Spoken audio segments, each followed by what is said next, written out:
Hello, my name is Eddie Tofpik.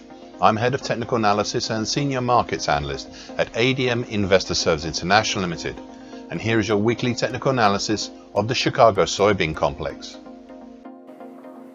Chicago soybeans.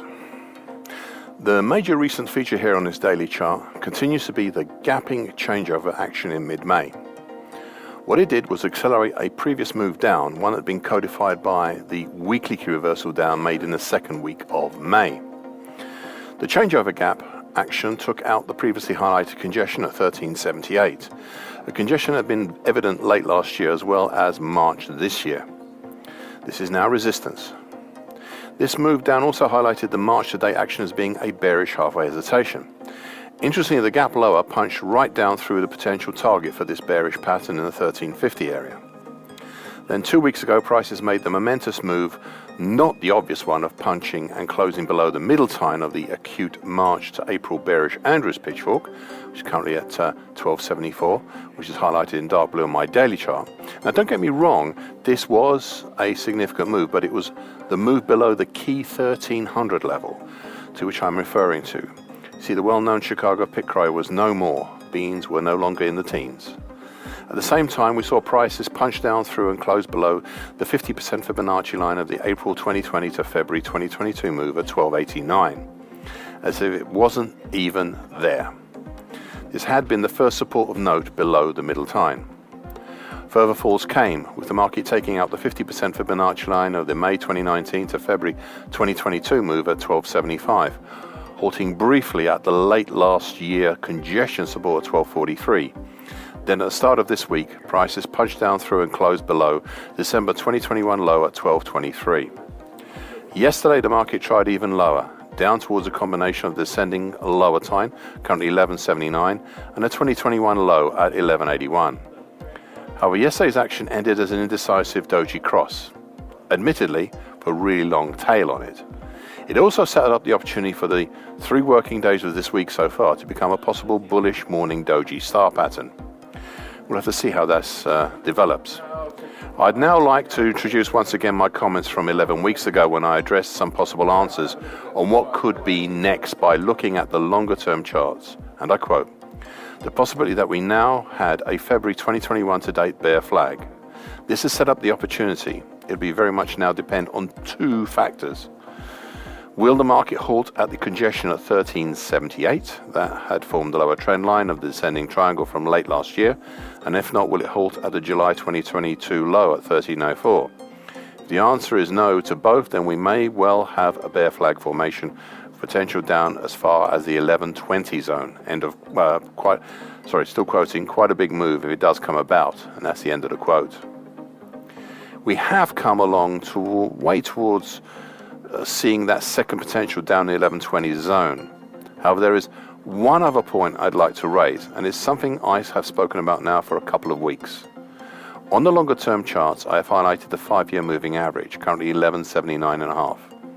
This, along with the lower tine, descending lower tine, and the 2021 low, is the reason we are seeing for the first time since mid-May some hesitation and possible aversion from going lower. It's worth keeping a close eye on all these 3. Chicago soybean meal.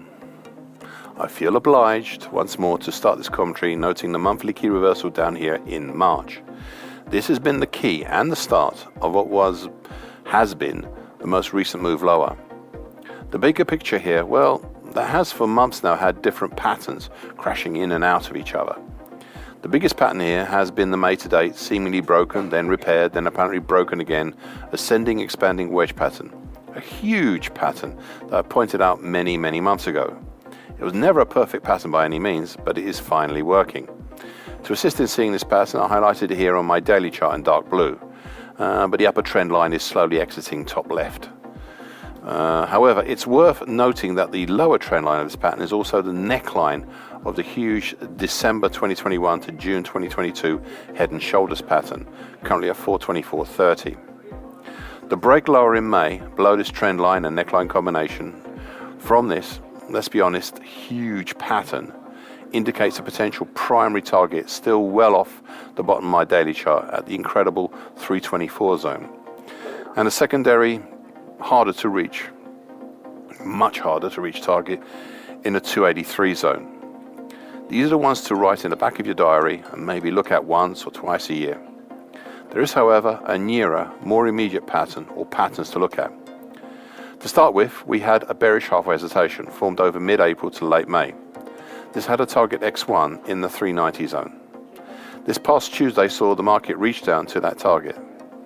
This move on Tuesday and even lower yesterday punched down through some significant supports, consisting of the 50% Fibonacci line, the August 2020 to March 22 move at 390, the 2022 low at 386.30. However, whilst the market closed below the former, they have not as yet managed to close below the latter, which is interesting.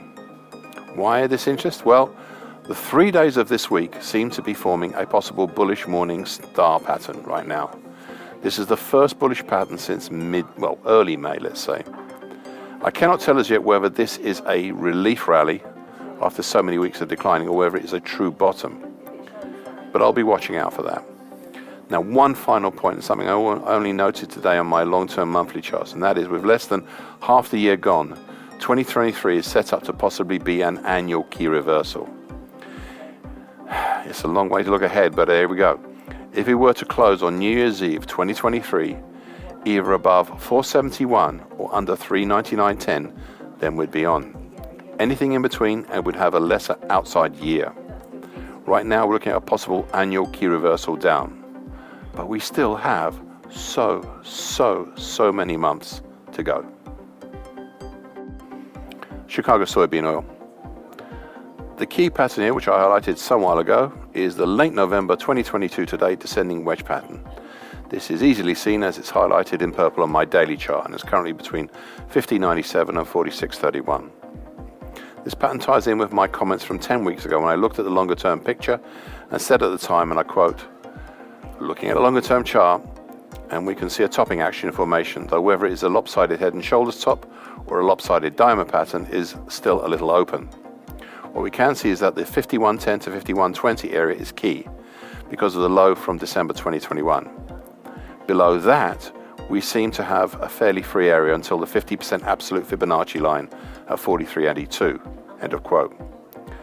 Thus it seemed then and still seems as if we were and maybe still are in a bearish trajectory, moving down more or less within this late November 2022 to date descending wedge pattern. It is not a perfect pattern.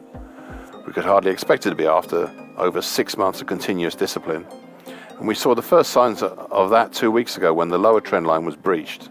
And then again this week for the same reason. However, 2 weeks ago the pattern repaired itself and this week it seems to be doing the same.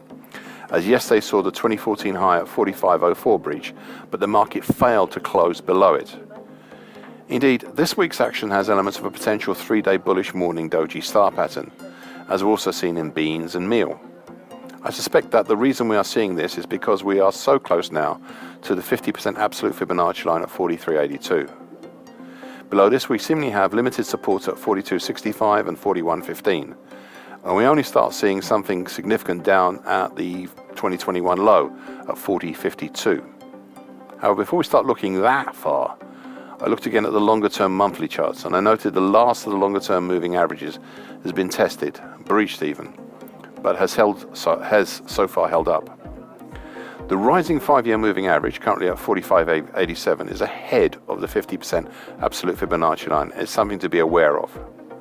So, overall, we still have the same pattern again, and until this pattern is broken, and by that I mean properly broken, not breached or dinged or some such, until it's properly broken, it will continue to show the overall bearish, larger angle of attack of this market.